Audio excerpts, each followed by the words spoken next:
Today, I got NFL legend Jon Gruden to build me his dream team. And he's truly someone who has done it all. From winning a Super Bowl, to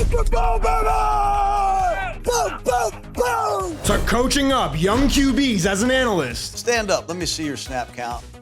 I think I could do that. He's even randomly become a Barstool Sports YouTuber. How's the podcast life? Because I've watched literally every video that you've released. Oh, it's got me feeling nicey, man. It really does. And there's a real chance he could be an NFL head coach again next season. I just don't know if they would bring themselves to do it, but I think that some Bucs fans would be interested in it. But now, he helps us build a God squad in Madden. Hey, Luigi, how you doing, man? I'm sitting in my office studying some plays and players, and I got your message, and man, that's a tough question. Let's start at quarterback. Good God. We won a Super Bowl with Brad Johnson. I'm sentimental.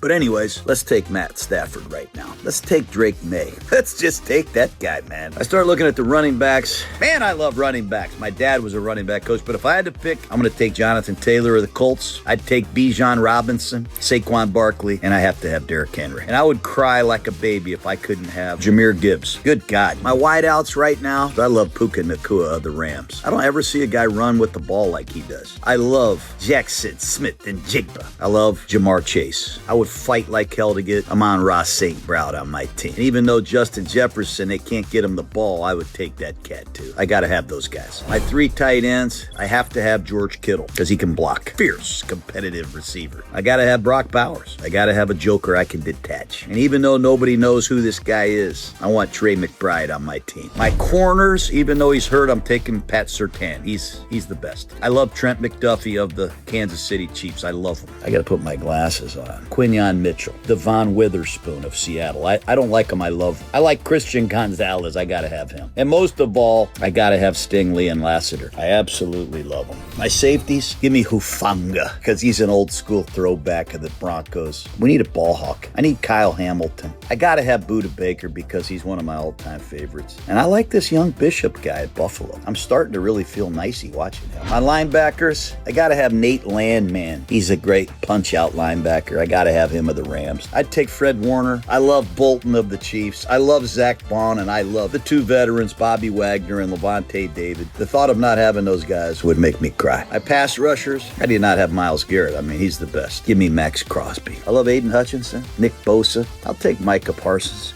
You know I will. But when you watch the Houston Texans, you imagine having Danielle Hunter and Will Anderson. Do you ever see the effort they play with? It's like Freeney and Mathis back in the day. Throw in Warren Sapp for the old days and Simeon Rice. We would never have one of these rings without them. Those are some of the guys that make me feel nicey, and I know I left out several. You gave me a tough task.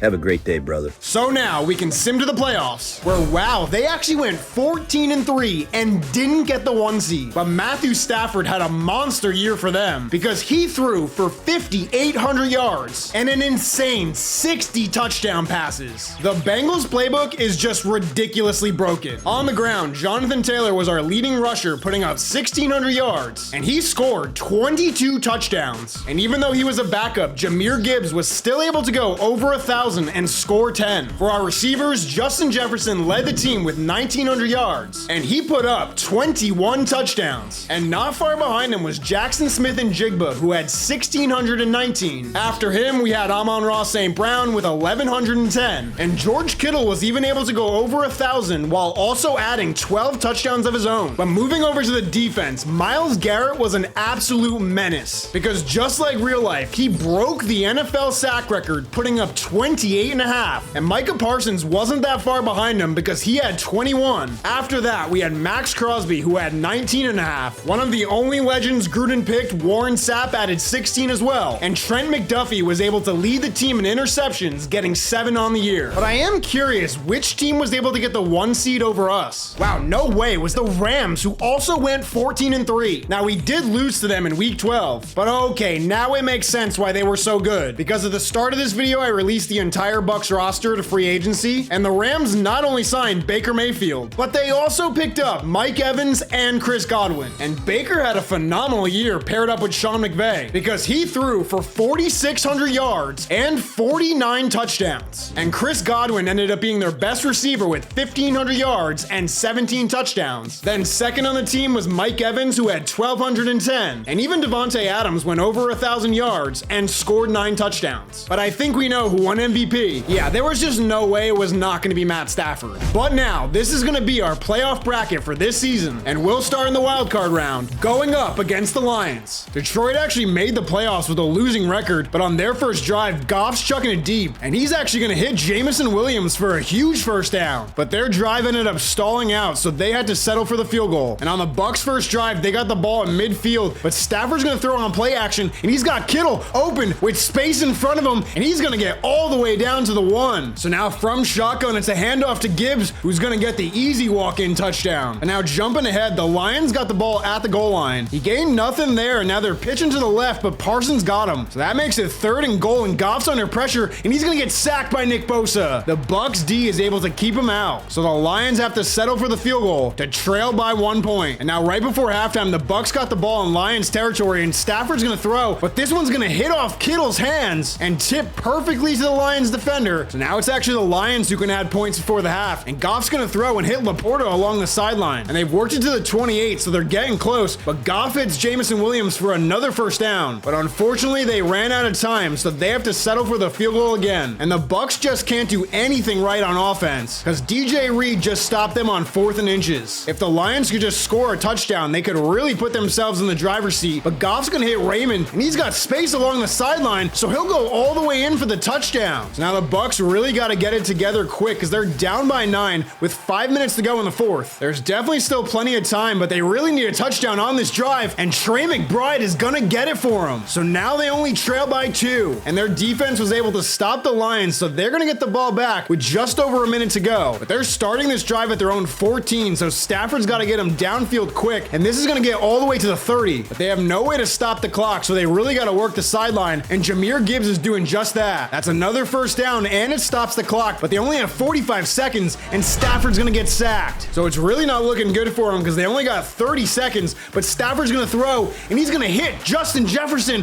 who's got no one in front of him, so he's going to go all the way for the touchdown to give the Bucs the lead and the win as they take down the Lions, which sends them to the divisional round, where they'll go up against the Giants. And there's been no scoring in this game as we got 2 minutes to go before the half, but JSN picks up a big first down. That gets him to the 26 with just over a minute. Stafford throws and hits JSN for another first. So now it's 1st and goal, and Stafford throws, and he's got Justin Jefferson for the touchdown. So that gives them the 7-point lead as we move to the 3rd quarter, but Justin Jefferson's going to make a guy miss and get another big first down here. Got him all the way to the Giants 44, and Stafford's throwing again, and he hits Amon-Ra St. Brown for another first. This is the Buccaneers offense I expected that we would see, and Jahmyr Gibbs is going to get another first down. They're just moving the ball at will here. And of course, as I say that, they get stopped on 1st and 2nd down, but Stafford throws and hits Gibbs for the no-look touchdown pass. Like, I don't think I've ever seen a no-look touchdown pass this clean in the game. But now with 4.5 minutes to go in the 4th, the Giants are at the 3, but Cam Scadaboo's going to find the hole and get the touchdown to cut the Bucs lead in half. So on their next drive, they really need some points, and Stafford hit St. Brown, who's wide open across the middle. And they took about a minute off the clock and burned all the Giants' timeouts. But on 3rd and 13, Justin Jefferson converts. And to add insult to injury for the Giants, they're going to add another field goal to win this game by 10 points. And they'll move on to the NFC Championship to take on the Rams. Both these teams went 14-3, so this should be a pretty even matchup, but St. Brown's going to get all the way to midfield here. So now they're up to the 48, and it's a handoff to Gibbs, who's got some space in front of him, and he's going to hit a little spin move here to get all the way to the 14. They should go right back to him, but Stafford's going to throw and hit Jefferson for a first down. So now they're up to the 3-yard line, and it's a handoff to Jonathan Taylor, who finds the hole and gets in for the touchdown to give the Bucs the early lead in this game. But now right before half, the Rams got the ball inside the 30, and Mayfield's going to throw and hit Godwin, who shakes out of a tackle and gets to the 3. So now on 1st and goal, it's going to be a screen pass to Kyron Williams, who's going to make Pat Surtain miss in space, and he gets the touchdown to tie this game up. And it stayed tied at 7 till the 4th quarter, where the Bucs got the ball at their own 18, but Stafford's going to hit his 18, who's got space in front of him, and he gets all the way to the 41. And right before the 2-minute warning, they snap in. Stafford throws and hits Kittle